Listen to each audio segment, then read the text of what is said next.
Hello and welcome to another update video about HBAR. HBAR also sees a little bit of a setback. It's a very messy and overlapping structure that we see of those lows, even though we had a nice rally in the last few days of this support area, but nothing that definitely would give us clarity that it is something lasting. Okay, I just don't have that data yet. There are a few scenarios I would like to talk about that you know about them all, okay?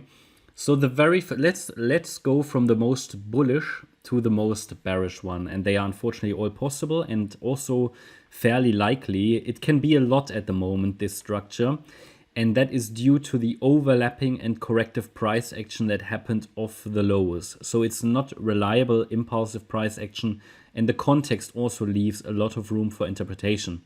I feel you need to know that for risk management purposes. So what do we have? First of all, the most bullish wave count is that indeed we saw a wave 1 here to the upside. We saw a wave 2 to the downside. And now we are in a third wave.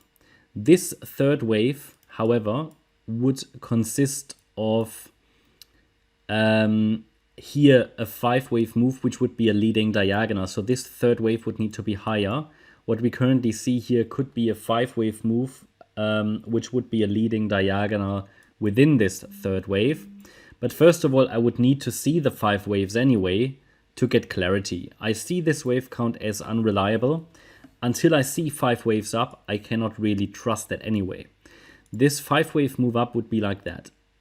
A, B, C in wave 1, wave 2, wave 3, might be finished, a wave 4 and a wave 5. That wave 5 would need to break above the 8.16 cent level to be a reliable one. I need to see 5 waves. At the moment I only have 3. So if I get those 5 waves, it would not necessarily be bullish. It will only turn medium term bullish. By the way, they could reach around about 10.5 to 11 cents. Yeah. This would be then a wave 1. And if we can see an ABC pullback afterwards in a wave 2, then we have a reliable trade setup. And then this could turn into more medium-term bullish structures. Yeah, that would be the wave 2 of wave 3. Then we would get a wave 3 of a wave 3 and happy days. I don't see that as very reliable at the moment until I see further evidence. So I would not call that my primary count.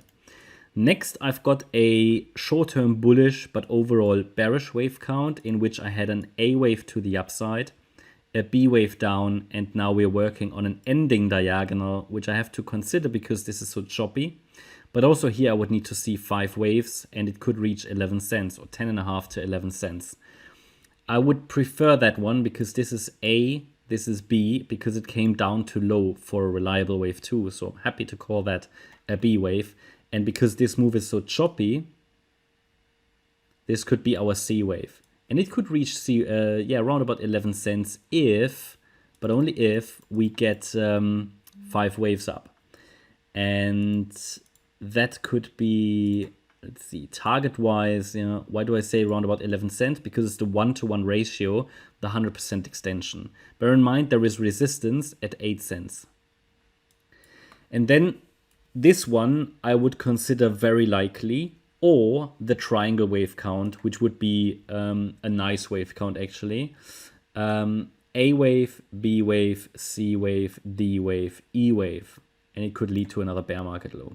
I consider that very likely as well. So the message here is, I don't think there is much to do unless you trade or try to trade the range, you try to short this triangle, but that's up to you. Can't give you any advice for that.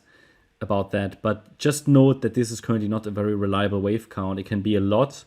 My preference is either the 11 cent target or a triangle, but not at this stage something much more bullish.